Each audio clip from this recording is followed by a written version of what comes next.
Ladies and gentlemen, today I invite you to step into a moment of divine restoration, a moment where faith collides with hope, and brokenness gives way to healing. This is not just a prayer of words. It is a prayer of power capable of breaking diseases, mending emotional wounds, and reviving the human spirit. Faith is the first medicine, the unseen power that ignites the process of healing before the body even begins to respond. It is easy to believe when life is smooth, but the true test of faith begins in the dark valleys of sickness, suffering, and emotional pain. When doctors give their diagnosis, when the pain lingers, when the nights are sleepless and the heart feels heavy, faith becomes the one force that whispers, "This is not the end." Faith is not wishful thinking, it is a bold declaration that what seems impossible to man is still possible with God. Every miracle recorded in history, every testimony of restoration, began with a seed of belief planted in the soil of despair. That seed has the power to grow into hope, and hope has the power to manifest into healing. Many people underestimate the strength that lies in faith. They assume healing is only about medicine, treatments, or therapy. Yes, those are important tools, but faith is the fuel that gives life to every effort. Think of the countless times the human body has responded in ways science could not fully explain: tumors shrinking, chronic diseases vanishing, broken hearts finding peace. Behind every story like this, there was an unwavering belief that something greater was at work. Faith invites the supernatural into the natural, creating a shift that no human reasoning can fully comprehend. When faith rises, fear loses its grip. Fear magnifies sickness, intensifies pain, and blinds us to possibilities. But faith shifts our focus away from the problem and onto the promise. Instead of obsessing over what is broken, faith fixes our eyes on the one who can restore. This is why faith is called medicine for the soul. It strengthens the spirit, which in turn empowers the mind, and the mind influences the body. Science itself has proven that belief and positivity can trigger the body's own natural healing responses. How much more powerful, then, is faith rooted in prayer, faith anchored in divine assurance? Faith also teaches us patience. Healing is not always instant. Sometimes it is a process, a journey where every step forward is a small miracle in itself. In those moments, faith sustains us, reminding us that every sunrise is proof of a second chance. Every breath is evidence that life is still flowing through us. Even when the body aches or the heart feels heavy, faith whispers courage into the spirit, saying, "Keep going, your breakthrough is near." That persistence often becomes the very bridge to the healing we seek. Another truth about faith is that it transforms the way we see ourselves. When we are sick or emotionally broken, we can begin to identify with weakness, with pain, with labels that confine us. Faith, however, lifts us out of that identity and reminds us we are more than our struggles. It declares that disease does not define us, heartbreak does not define us, and trauma does not define us.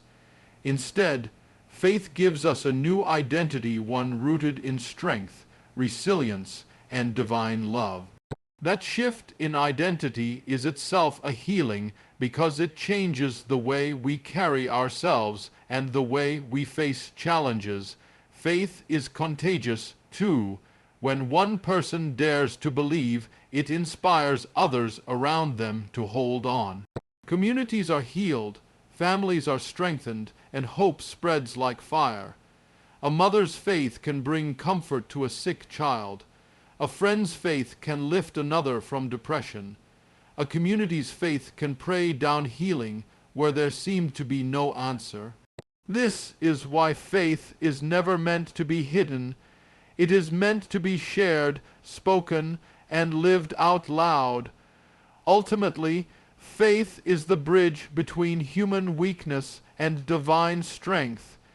It does not deny the reality of disease or emotional hurt, but it refuses to let them have the final word.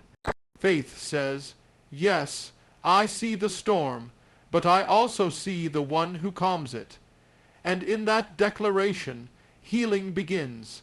It may start small, a little less pain today, a little more peace tonight, a little more strength tomorrow. But over time, those small victories add up to a complete transformation. Faith begins the journey and healing follows. Release the pain of the past. These words carry more healing power than most people realize. So many of us live our lives carrying invisible wounds, scars etched into our hearts by betrayal, disappointment, loss, and regret.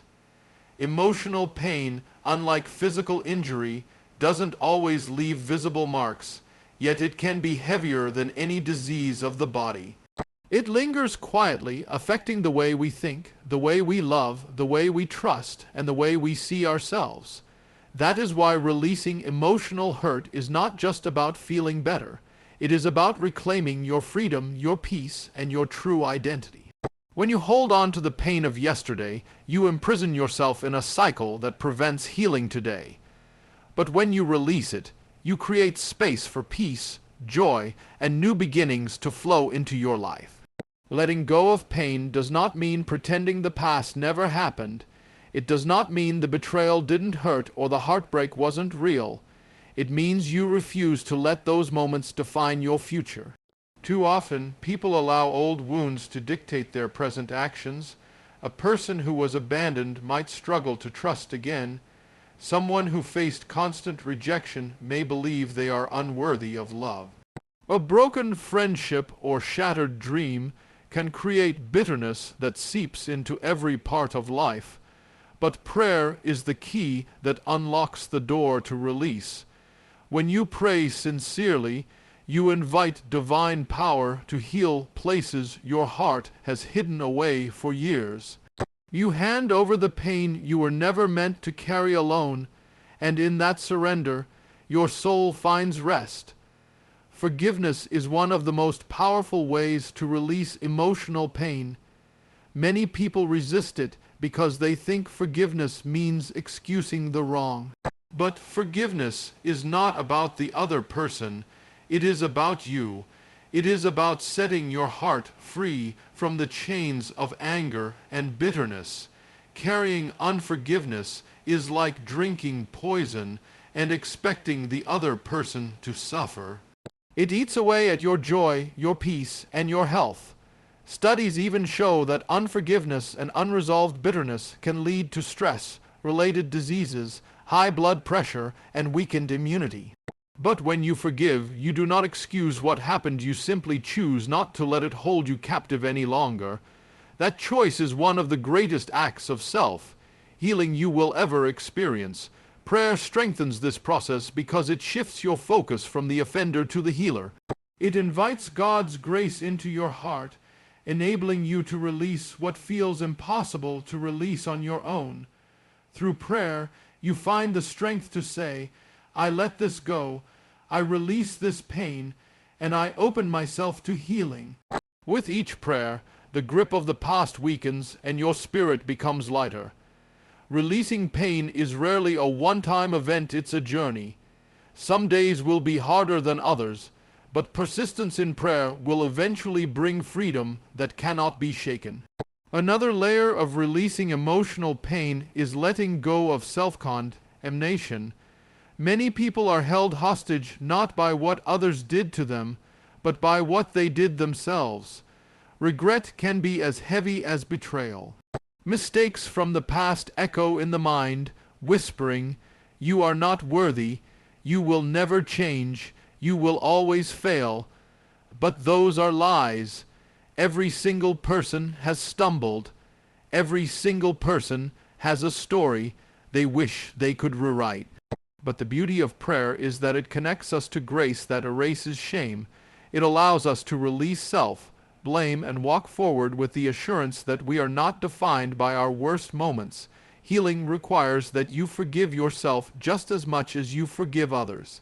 Releasing emotional pain also frees your body. What burdens the heart often manifests in the body: stress, fatigue, migraines, insomnia, and even chronic illness. Scientists call it psychosomatic illness, but spiritually, we know it is the weight of the soul pressing on the body. When you finally release the pain, you notice your body responding: lighter breathing, deeper rest, renewed energy. Peace is medicine, and it flows when pain is released. And here is the most beautiful truth. When you release the pain of the past, you make room for joy in the present and hope in the future. You no longer see life through the lens of hurt, but through the lens of healing. You are able to love without fear, dream without doubt, and live without the shadows of yesterday clouding your tomorrow. The past is a teacher, not a prison. Releasing pain transforms wounds into wisdom and scars into strength. So today, dare to let it go. Through prayer, hand over your pain, your regrets, your bitterness, and your heartbreak to the one who can carry them. You were not created to live chained to yesterday. You were created to be free, to be whole, to be healed. Releasing the pain of the past is not easy, but it is the key to stepping into the abundant life waiting for you. Speak healing into your body and spirit. This is one of the most overlooked yet most powerful truths of life. The words we speak are not just sounds. They carry energy, they create atmosphere, they shape reality. Long before science confirmed it, Scripture declared that life and death are in the power of the tongue. The way you speak about yourself, your health, your future, and your circumstances can either strengthen your spirit or weaken it. When you continuously speak words of doubt, defeat, and despair, your mind absorbs that negativity, your body reacts to it, and your spirit sinks under its weight. But when you intentionally speak words of faith, life, and healing, you awaken strength inside you that no disease or emotional hurt can silence. Think about it. When a doctor tells a patient, you only have a few months to live, many times the patient's health declines faster, not just because of the illness, but because those words plant hopelessness deep within them. The body follows what the mind believes, and the mind believes what it hears repeatedly. On the other hand, when someone begins to declare, "I will live and not die," I am being restored day by day, my body is aligning with healing, my heart is stronger than my pain, something begins to shift within them. Their spirit rises, their emotions lift, and even their body responds positively. Words are powerful seeds, and when spoken in faith, they bring forth a harvest of healing. Prayer amplifies this truth because prayer is not just silent hope, it is spoken faith. When you pray healing over your life, you are declaring out loud that sickness does not have the final word, heartbreak does not define you, and pain does not own you. You are aligning your words with divine promises that carry supernatural power. It is not empty talk, it is agreement with the very source of life. Every word of faith spoken in prayer is like a key unlocking healing in areas of your life you did not even realize were wounded. It is important to understand that what you say consistently becomes the reality you live in. If you wake up each morning saying, "I am tired, I am broken, I will never recover," you are reinforcing chains around your spirit. But if you choose to speak healing, even if you do not feel it, yet you are calling into existence what has not yet manifested. This is not denial of reality, it is faith in a greater reality. A sick person who says, "I am healing," is not lying, they are declaring a truth that is bigger than their symptoms. That declaration releases hope, and hope is the soil in which healing grows. Science even supports this principle. Studies on the placebo effect show that when people believe in the words spoken over them, whether a doctor's encouragement, a healer's assurance, or their own self, Their bodies often begin to respond as though the healing were already taking place. The immune system strengthens, stress hormones decrease, and recovery accelerates. If simple belief in human words can do this, imagine the power of believing and speaking words rooted in divine truth. Speaking healing is also a way to guard your spirit against negativity. The world is full of voices that say, "It's hopeless, you won't make it, you'll always be broken." If you do not counter those voices with faith-filled declarations, they will shape your outlook. But when you rise each day and declare, "I am healed, I am whole, I am strong, I am restored," you shield your spirit from the poison of despair. You create a shield of faith that no negative word can penetrate. This practice is not limited to physical sickness. It applies to emotional wounds as well. If your heart has been broken, instead of constantly saying, "I'll never trust again, I'll always be hurt," you can begin declaring, "I am capable of love, my heart is healing, joy is returning to my life." These declarations begin to rewire your mind and restore your spirit. Over time, they shift the way you think, the way you feel, and the way you act. Healing flows from the inside out, and it starts with words spoken in faith. There is also a communal power in spoken healing. When families gather and speak words of life over one another, when communities pray aloud for the sick, when friends encourage each other with affirmations of strength, a collective energy of hope is created. That atmosphere itself becomes healing. A kind word at the right moment can lift depression, ease anxiety, and bring comfort to a grieving soul. Never underestimate the healing power of a spoken word. Ultimately, speaking healing into your body and spirit is about aligning your words with the truth of who you are and the destiny you are called to live. You are not a victim of disease or brokenness. You are a survivor, a fighter, a soul created for wholeness. Every declaration you make in prayer is a reminder to yourself, your body, your mind, and the unseen world around you that you will not be defeated. Healing begins the moment you choose to speak it, even if you don't yet see it. Keep declaring it, keep praying it, keep believing it, and in time, your reality will align with your words. Invite divine power into your struggle. This is the turning point where human weakness meets supernatural strength. Life is full of battles, some visible and others hidden deep within. We struggle against sickness in our bodies, grief in our hearts, storms in our minds, and burdens that weigh on our souls.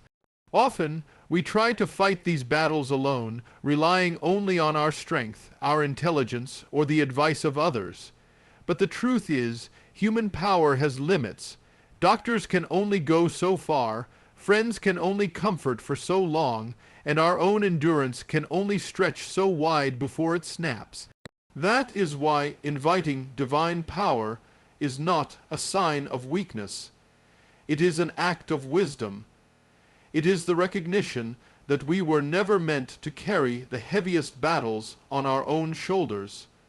When you invite God into your struggle, everything changes. The circumstances may not shift immediately, but the atmosphere within you does. Anxiety gives way to peace, despair gives way to hope, and fear gives way to courage. You begin to realize that you are not standing in the storm alone. You are walking with the one who can calm the storm with a single word. Divine power does not always remove the struggle instantly, but it always equips you to walk through it with strength that exceeds your own. Many people think prayer is just about asking for help, but in reality, it is about opening your life to the very presence of God, who strengthens, heals, and restores in ways beyond human understanding. There are countless stories of people who found unexplainable strength after they prayed. Cancer patients who endured treatment with unshakable peace. Parents who buried children yet found the courage to live on. Individuals who lost everything but somehow stood tall, smiling through tears. These are not just examples of human resilience. They are testimonies of divine power stepping into human weakness. When you invite God into your struggle, you tap into a source that never runs dry, a strength that never diminishes, a love that never abandons. The beauty of divine power is that it transforms not only the outcome, but also the process. Sometimes the miracle is not just the healing of the body, but the strengthening of the spirit. A person who once felt broken becomes a beacon of hope to others. Someone who once carried shame becomes a voice of encouragement for those who feel unworthy. The struggle itself becomes a testimony, and divine power turns pain into purpose. This is why it is said that what was meant to destroy you can become the very thing that defines your strength when you let God into the battle. Inviting divine power also brings clarity. Struggles often cloud our vision. Pain makes it hard to see beyond the immediate moment. But when you turn to God in prayer, your perspective shifts. Suddenly, the burden does not look as overwhelming because you are reminded that nothing is too big for the one you walk with.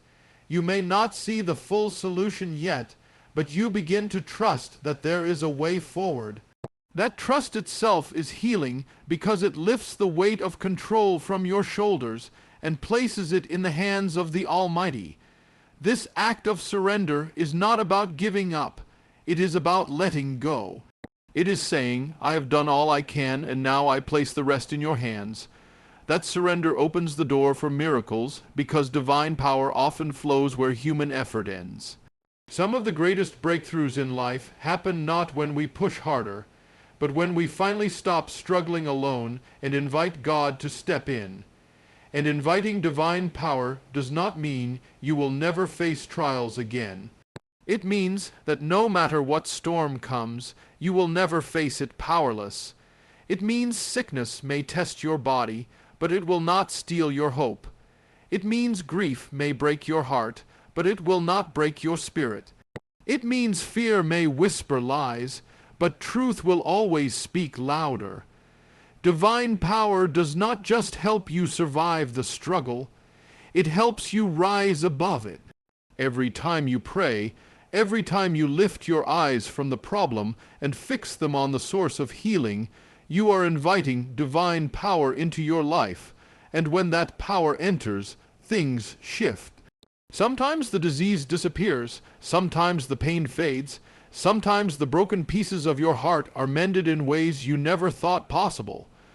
Other times, the situation may remain, but you are transformed, and that transformation is the greatest miracle of all. So do not fight alone. Do not let pride or fear keep you from reaching for the hand that can lift you. Invite divine power into your struggle and watch as the impossible becomes possible, as weakness turns into strength, and as pain becomes the platform for your greatest testimony. Healing is not just physical, it's wholeness. Too often, when people think about healing, they limit it to the body. They imagine freedom from pain, the disappearance of symptoms, or the restoration of strength to walk, breathe, or move without discomfort. And while that is part of healing, it is not the full picture. True healing reaches deeper than skin, deeper than muscles, deeper than bones. It touches the heart that has been broken, the mind that has been troubled, and the soul that has been weary. A person can be free from disease but still imprisoned by bitterness, fear, or regret. They can appear healthy on the outside yet be deeply unwell within. This is why genuine healing must go beyond the physical. It must restore the whole person. Wholeness means peace in the mind. Our thoughts can be one of the most powerful sources of illness. Anxiety, worry, and stress are silent destroyers. They keep us awake at night, raise our blood pressure, weaken our immune systems, and rob us of joy. A person may receive medical treatment for their body, but if their mind is restless and heavy, they are not truly healed. Healing for the mind comes through prayer, meditation, and releasing control into God's hands. When you allow divine peace to settle over your thoughts, the chaos inside begins to calm, and your body follows that calm. Peace is medicine, and without it, no healing is complete. Wholeness also means restoration of the heart. Emotional wounds are often deeper than physical ones.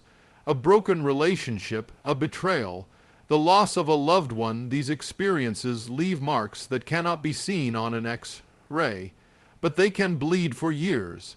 If you carry bitterness, resentment, or unhealed grief, your heart remains bound even if your body is perfectly healthy. Healing of the heart comes when you release those weights in prayer, when you forgive, when you let love and grace fill the empty places. This kind of healing is gentle but powerful. It takes time, but when it happens, you find yourself able to breathe again, to laugh again, to love again. That is wholeness. True healing also brings balance to the soul. The soul is the deepest part of who you are, your identity, your spirit, your connection to God. Sometimes illness of the soul shows up as hopelessness, despair, or a sense of purposelessness. People may go through life functioning well enough, but inside they feel empty. No medication can cure that kind of emptiness, but prayer and spiritual restoration can. When the soul reconnects with its Creator, when it finds meaning again, a light returns that no darkness can extinguish. This is why many who find faith or deepen their spirituality often describe a sense of healing even when their physical problems remain. They have discovered a wholeness that goes beyond what the eye can see. Wholeness also involves relationships. Many times the greatest pain comes not from disease, but from broken connections, families divided, friendships lost, communities torn apart. Healing, therefore, is also about reconciliation, about mending what has been fractured. When love flows again between people, when forgiveness bridges the gap, healing takes on a new dimension. A person surrounded by love, support, and unity will recover faster, endure longer, and find joy in ways a lonely soul cannot. Wholeness is found in togetherness, in shared strength, in the bonds that remind us we were never meant to walk alone. And then there is purpose. True healing leads to renewed purpose. When someone recovers physically but continues to drift through life without meaning, they are not truly whole. Healing is meant to awaken something within you, the drive to live, to give, to serve, to inspire. Many people who have faced sickness and come out on the other side speak of a new passion for life, a new determination to love harder, live better, and leave a mark. This is because true healing restores not just what was broken, but what was forgotten, your reason for being here. Wholeness, then, is not about living without problems. It is about living with balance, peace, and strength in every part of your being. The body may still face challenges, the mind may still encounter stress, the heart may still ache at times, but wholeness means you are anchored in a deeper peace that cannot be shaken. It means you are not just surviving, you are truly living. Prayer is the key that unlocks this wholeness because it brings the body, mind, heart, and soul into alignment with God's power. So never settle for just the absence of pain. Aim for the presence of peace. Do not stop at physical recovery. Seek the restoration of your entire being. Because you are more than a body, you are mind, heart, and spirit as well. True healing touches every part of you until you stand whole, balanced, and renewed, ready to live with joy, purpose, and strength. That is the healing that breaks every disease and every emotional hurt. That is the healing that makes you whole. Healing is not just physical, it's wholeness. Too often, when people think about healing, they limit it to the body. They imagine freedom from pain, the disappearance of symptoms, or the restoration of strength to walk, breathe, or move without discomfort. And while that is part of healing, it is not the full picture. True healing reaches deeper than skin, deeper than muscles, deeper than bones. It touches the heart that has been broken, the mind that has been troubled, and the soul that has been weary. A person can be free from disease, but still imprisoned by bitterness, fear, or regret. They can appear healthy on the outside, yet be deeply unwell within. This is why genuine healing must go beyond the physical. It must restore the whole person. Wholeness means peace in the mind. Our thoughts can be one of the most powerful sources of illness. Anxiety, worry, and stress are silent destroyers. They keep us awake at night, raise our blood pressure, weaken our immune systems, and rob us of joy.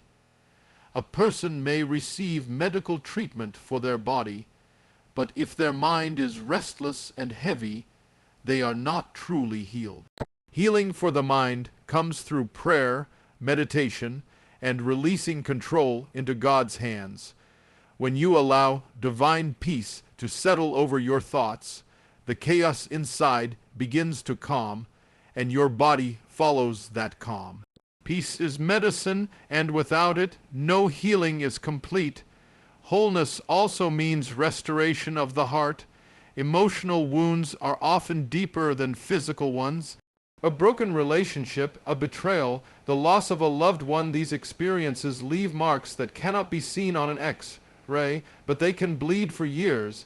If you carry bitterness, resentment, or unhealed grief, your heart remains bound even if your body is perfectly healthy. Healing of the heart comes when you release those weights in prayer, when you forgive, when you let love and grace fill the empty places. This kind of healing is gentle but powerful. It takes time, but when it happens, you find yourself able to breathe again, to laugh again, to love again. That is wholeness.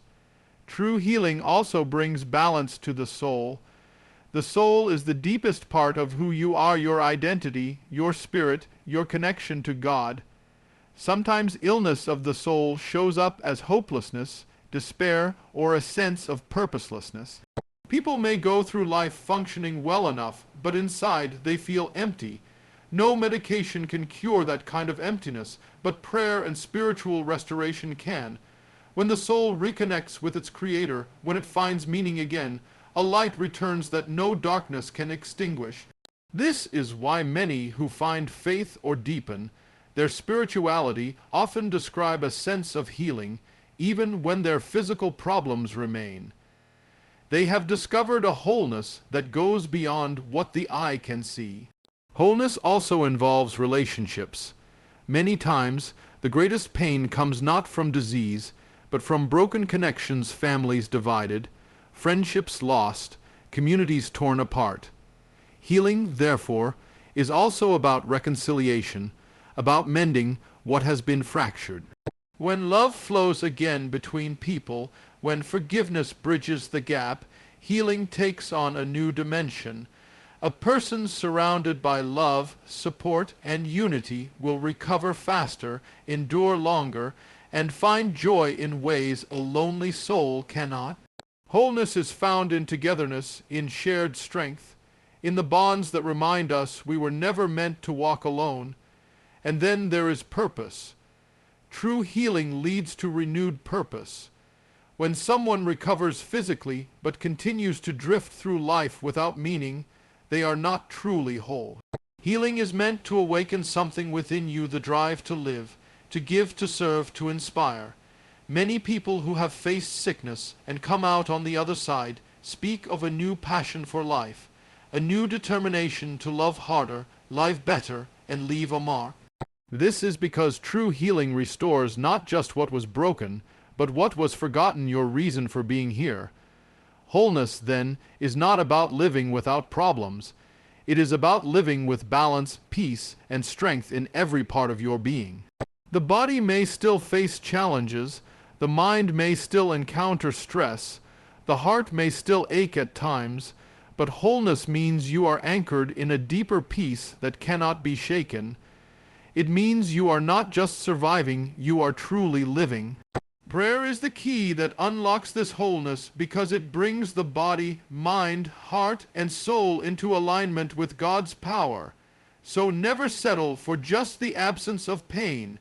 Aim for the presence of peace. Do not stop at physical recovery. Seek the restoration of your entire being. Because you are more than a body, you are mind, heart, and spirit as well. True healing touches every part of you until you stand whole, balanced, and renewed, ready to live with joy, purpose, and strength. That is the healing that breaks every disease and every emotional hurt. That is the healing that makes you whole. Every broken heart can beat again. These words carry hope for anyone who has ever felt shattered by loss, betrayal, disappointment, or loneliness. Heartbreak is one of life's most painful experiences because it touches the very core of who we are. Unlike a wound on the skin, a broken heart cannot be bandaged or stitched together by human hands. It bleeds silently, often hidden behind smiles, yet it affects every part of life. Sleep becomes restless, joy feels distant, and even the simplest things can trigger waves of grief. But the truth is this: no heart is too broken for healing, no soul is too damaged for restoration. Through prayer and faith, even the most fragile heart can find the strength to beat again. When heartbreak comes, it often brings lies with it. It whispers, "You will never recover. You will never love again. You will always carry this pain." Those words dig deep, making people believe their best days are behind them. But healing begins when you recognize those lies and choose to believe something greater, that your heart was created to heal, that joy can return, and that life still holds meaning. Prayer becomes the lifeline in those moments. Every whispered prayer is like a stitch gently mending the torn fabric of the heart. You may not feel the change instantly, but slowly strength begins to return, hope begins to rise, and the heart begins to beat with new rhythm. Time alone does not heal. It is what you do with that time that matters. Some people carry heartbreak for decades because they never release it, never open their heart to healing. But those who turn to prayer, those who invite divine comfort into their pain, discover that healing is possible even after the deepest wounds. God does not erase the memory of what happened, but He transforms the pain so it no longer controls you. What once brought tears begins to bring lessons. What once felt like the end becomes the foundation for a new beginning. Every broken heart also carries a story, and that story can become the very source of strength for others. When you allow healing to flow through prayer, your scars become testimonies. You can tell someone, "I know what it feels like to be abandoned, but I also know the God who restores." You can tell someone, "I lost everything once, but I found peace again." And your words carry weight because they are not theory, they are proof that healing is real. Your heart, once broken, becomes a light for someone else who feels lost in the dark. It's important to remember that a broken heart does not mean a useless heart. Too often, people think that once they have been hurt, they will never be able to give or receive love again. But a healed heart is often stronger than it was before. Like a bone that mends after being broken, the heart, once restored, carries resilience, compassion, and wisdom it did not have before. A broken heart that beats again is a heart that loves deeper, appreciates more, and gives freely. The very pain that once seemed unbearable becomes the soil in which greater love and understanding grow. Prayer plays the most crucial role in this transformation. When you pour out your heartbreak in prayer, you are not just speaking into the air. You are releasing the weight into the hands of the one who can carry it. You are saying, "This pain is too heavy for me, but not for you." In that surrender, divine comfort flows. Sometimes it comes as a peace that cannot be explained. Sometimes it comes as strength to face another day. Sometimes it comes through people God places in your life to remind you that you are not alone. However it comes, it always proves one truth. Even a broken heart is never beyond repair, and perhaps the most beautiful part of healing is that the heart not only beats again, but it beats stronger, freer, and with new purpose. The same heart that was crushed by grief learns to laugh again. The same heart that was betrayed learns to trust again. The same heart that was weary learns to dream again. That is the miracle of healing, not just survival, but revival. So if you are listening right now and your heart feels shattered, know this: it will beat again. The pain you feel today is not permanent. Through prayer, through faith, and through the passage of time with God's hand guiding you, the pieces of your heart will come back together. And when they do, you will discover a strength you never knew you had, a love deeper than before, and a joy that no heartbreak can steal. Every broken heart can beat again, and yours will too.